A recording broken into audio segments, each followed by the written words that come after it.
Menurut gue ini kelewatan banget sih, kacau dan kelewatan banget. Karena lu nipu dan lu bangga sama penipuan itu. DoorDash respond after customer use AI to make food look bad and get refund. Yes, jadi ada orang menggunakan AI untuk minta refund ke DoorDash dan ya dia dapat refund ya. Padahal ya makanan dia nggak kenapa-napa. Jadi apa yang sebenarnya terjadi dan kenapa ini semua bisa terjadi dan Amerika ya bang? Amerika ya! Ya Amerika lah.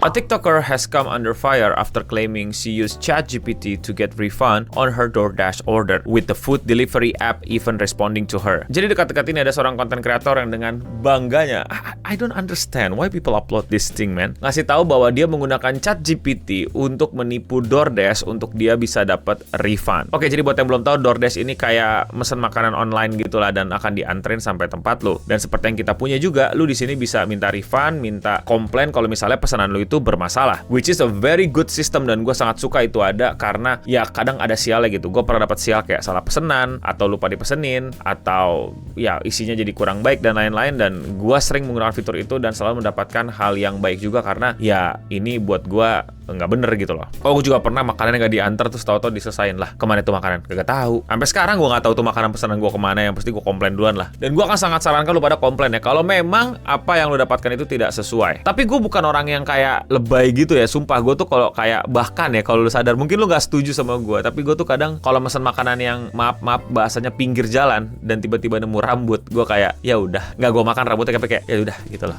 Mungkin tingkat kejijian gue udah ya udah gitu karena waktu zaman susah juga ya makanannya makan pinggir jalan mulu, jadi ya udah gitu. Nah, orang ini itu seperti yang kalian lihat itu bikin foto pakai AI. Kita udah tahu banget lah bahwa kemampuan AI sekarang untuk memanipulasi gambar, video itu udah terlalu luar biasa sampai gak banyak orang itu bisa bedain itu AI apa enggak, terutama foto. Jadi seperti yang kalian lihat ya di video ini, dia kayak mesen ayam terus dibikin ChatGPT-nya sama dia itu pasti minta prompt sederhana untuk bikin ayam di dalamnya seperti belum matang. Dan dari situ dia bikin komplain lah ke aplikasi bilang bahwa ayam yang dia terima itu belum matang, ya dimana tentu itu adalah sangat berbahaya kalau beneran ayam belum matang, bisa salmonella dan lain-lain, dan intinya sangat-sangat tidak sesuai standar dan boleh minta klaim refund. Dan seperti yang kita tahu sistemnya sama kayak kita, lu kirim video atau kirim foto bukti bahwa makanan atau apapun yang lu pesan itu tidak sesuai pesanan atau berbahaya. Dan berikutnya ya dia berhasil nge-refund itu dan dia benar-benar dapat refundnya.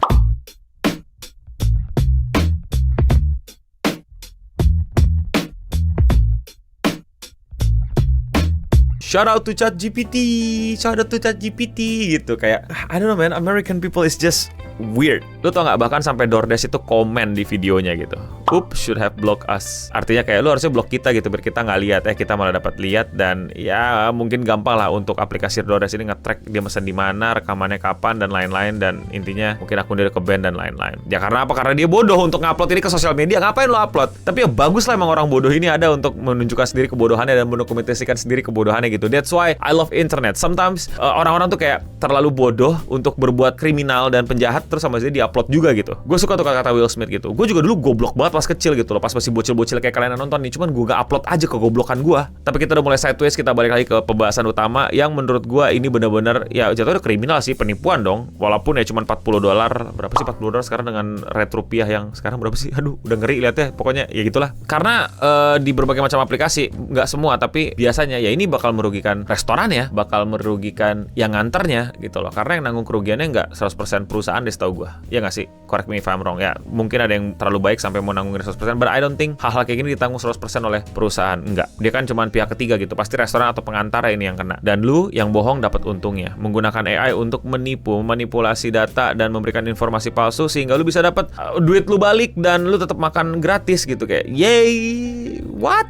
Menurut gue sangat menjijikan dan menyebalkan hal kayak gini. Jangan sampai lo lakuin dan sangat-sangat berbahaya. Dan why you do that anyway? Karena apa? Karena selain kriminal dan lu nyebelin dan lu jadi penjahat dan lu jadi orang yang geblek gitu loh, ini akan semakin membuat orang-orang yang kayak gua atau teman-teman lainnya di luar sana yang memang sangat-sangat membutuhkan sistem komplain ini dengan mudah kayak gitu, jadi makin lebih ribet lagi atau bahkan jadi susah untuk komplain lagi gara-gara manusia kayak lu nggak mau rugi $40.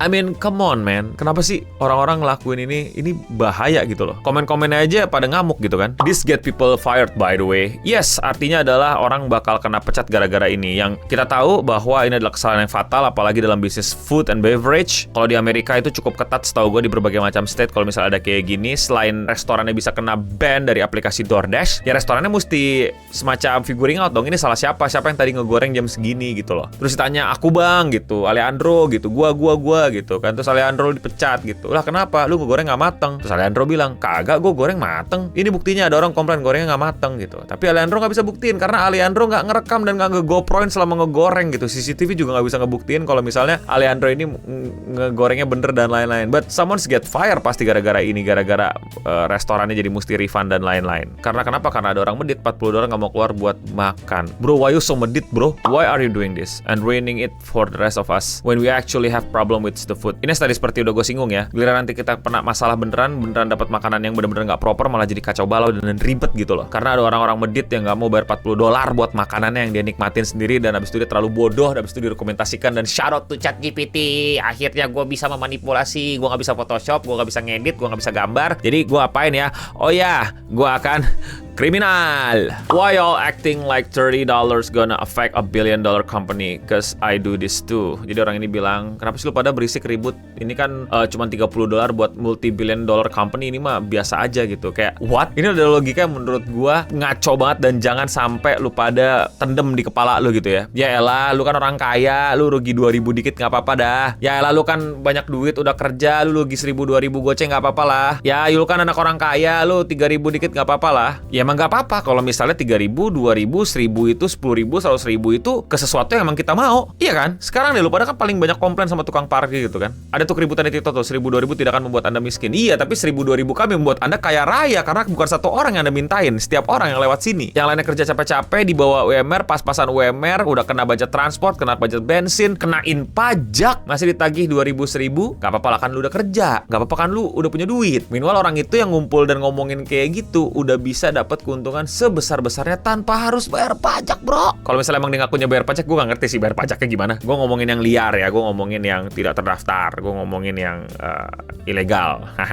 Iklan dulu boleh kali. Thank you buat semua yang udah support channel gue, terutama sama yang member, alias yang klik tombol join di bawah atau tombol gabung. Yes, harganya cuma 10.000, tapi itu benar-benar bisa nge-support gue untuk terus bikin video-video kayak gini. Buat kalian yang udah join, gue ucapin terima kasih. Buat yang belum join, jangan lupa jadi member di sini. Namanya beda, punya avatar sendiri, dan lebih kelihatan kalau komen. Dan kalau 50.000, kalian bisa nyaksiin beberapa video live streaming gue yang nggak gue tampilin ke publik. Thank you Singamari Aristoteles, thank you Singamari Leo. Yang belum bisa jadi member nggak apa-apa, tetap thanks buat semua supportnya, like, comment, subscribe dan lain-lain, atau sebarin video ini atau di klip juga boleh. Now back to the video. Tapi back to the topic ya, menurut gue lagi-lagi juga ini salah gitu loh. Berapapun kekayaan orang itu ya bukan jadi semacam hak lu untuk merugikan dia. Sepeser pun menurut gue. Kita kuliti kebohongan-kebohongan dia, kecurangan-kecurangan dia gitu, atau dia emang hartanya nggak bener gitu dari korupsi, ya itu yang kita incer, bukan lu malingin. Dan lagian logikanya salah, gue udah singgung tadi gitu loh. Ini kerugian yang nggak bakal ditanggung sama perusahaan 100%. Pasti UMKM yang nanggung. Pasti orang-orang yang di bawah UMR yang kerja itu from one check to another check gitu loh. Mereka yang kena, ini restoran yang kena, ini manajernya yang kena, ini cooks yang dipecat dan lain-lain. Dan aneh banget logika lu intinya. But again anyway, menurut gue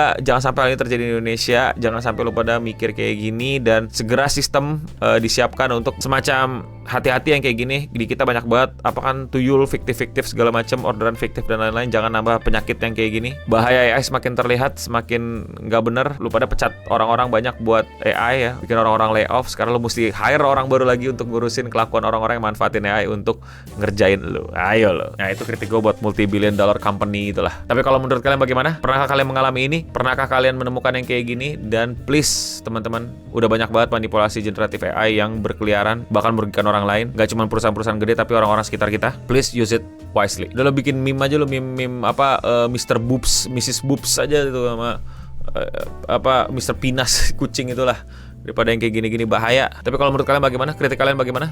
Komen di bawah. Kalau kalian suka sama gue ngoceh kayak gini dan kalian mau support gue lakuin dengan simple, klik tombol subscribe. Komentar ini datang dari video yang gue ngebahas speedrun Scientology. Ada tren baru di TikTok yang cukup aneh dan mungkin kalian bisa tonton kalau kalian belum tonton. Komentarnya datang dari Lisa Jas Ijo. Ada 51 rate di like. Bukan speedrun lagi, itu langsung live run until your life run out. Mau komentar kalian dibacakan? Komen aja di bawah. Sekian seputar internet untuk episode kali ini. Sekali lagi video ini untuk edukasi, jangan sampai lo pada tiru, jangan sampai lo pada lakuin karena itu kriminal. Sekian seputar internet untuk episode kali ini. Gue udah pamit undur diri. Thank you buat para member, dan bukti kalau kalian nonton sampai habis adalah komen di bawah nama-nama Pokemon daun. Dan untuk kita semua, stay clean and sound.